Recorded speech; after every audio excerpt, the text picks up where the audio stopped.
Today we're peeling back the velvet curtains of Rolex's less obvious truths.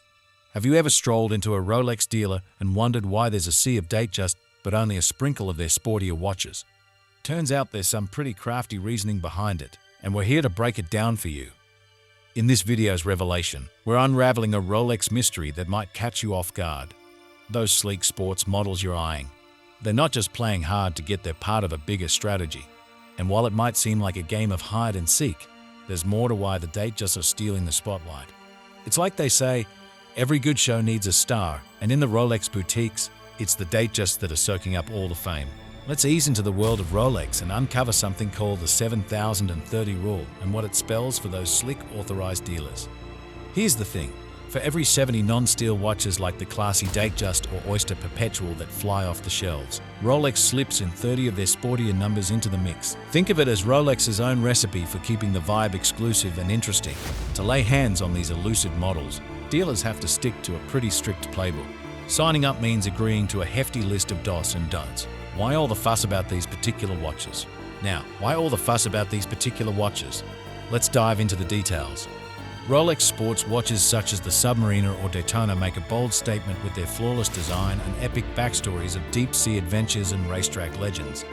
Each piece isn't just built, it's crafted meticulously with top-notch materials and precise engineering, making them not just watches but bona fide treasures.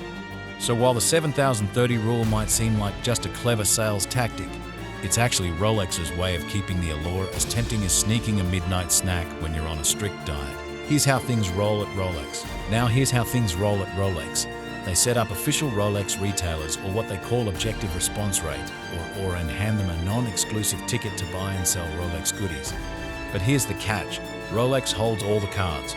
They can decide not to set up any more ors whenever they feel like it, regardless of where you are. Once you're in as an or, you agree to sell Rolex products in a way that keeps up with their swanky reputation and sky-high standards.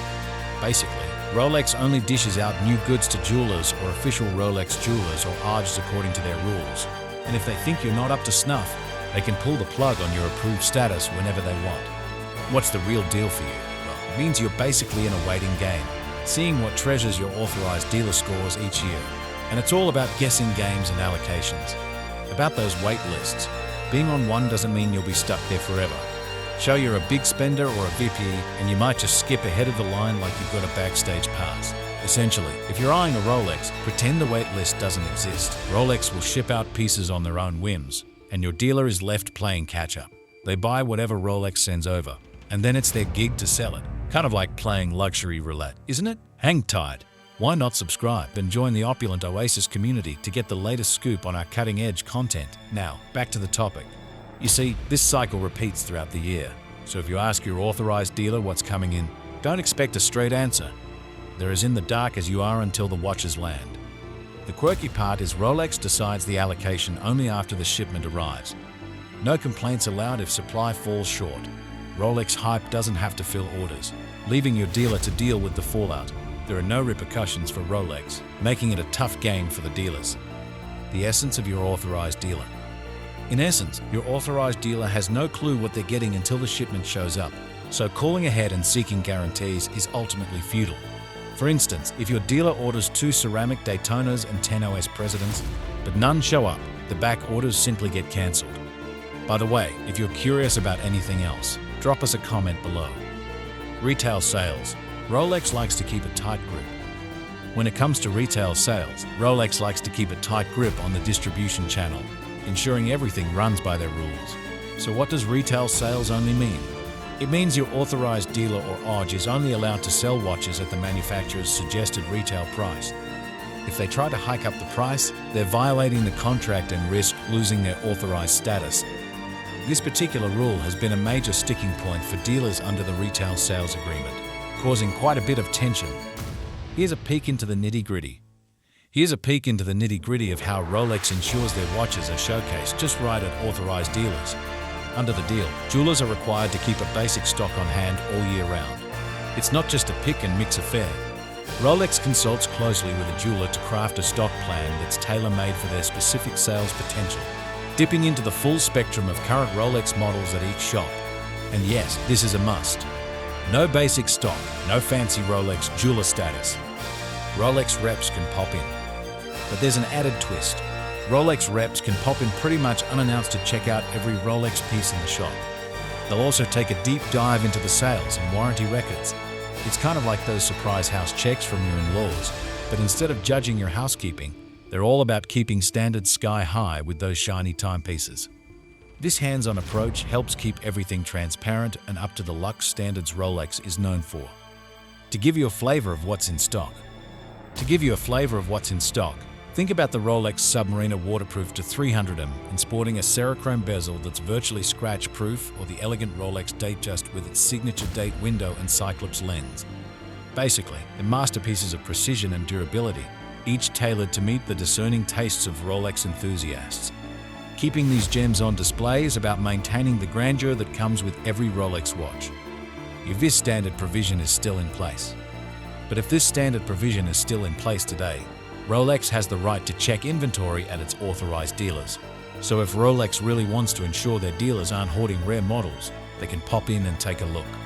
They also have the right to inspect sales and warranty data, making it pretty tough for any funny business to go unnoticed. It's like having a magnifying glass on the whole operation, keeping everything above board. Here's an interesting tidbit. Rolex has the exclusive right to repurchase the timepieces they've allocated to an OJ or ad. This means if a dealer decides to shut down, stop selling Rolexes, or even go bankrupt, they can't just sell those pieces to third parties or flood the market. Rolex buys them back, maintaining their grip on the market and preventing those watches from hitting the secondary market. If a dealer tries to offload them elsewhere, they've broken the contract and have to pay for those watches. Rolex can end their contract. So here's the important part. Rolex can end their contract with any official jeweler or authorized dealer whenever they see fit. The reasons might range from transshipping, selling to the grey market or non-retail channels, to simply not sticking to the rules. The relationship guidelines are so strict and high quality that it could be anything from bankruptcy to a dealer wanting to transfer their inventory and business to another entity. It's like Rolex has this enormous rulebook to ensure everything stays airtight and the brand value keeps climbing. Pros and cons to this method. Sure, there are pros and cons to this method, but these are the rules they have to play by. Brands like Audemars Piguet and Patek Philippe have similar agreements, but Rolex is the most notorious for this approach. Conclusion and call to action. And that wraps up our video. We hope we've answered your questions about the real story behind Rolex authorized dealers. Thanks for watching. If you enjoyed this video, please give it a like and subscribe to Wrist Couture for the latest Rolex updates. Hit the notification bell so you never miss out on our new videos. We'd love to hear your thoughts and questions, so feel free to drop a comment below. Join our community of watch enthusiasts and stay tuned for more engaging content. Goodbye for now, and we'll catch you in our next video. Always in first class.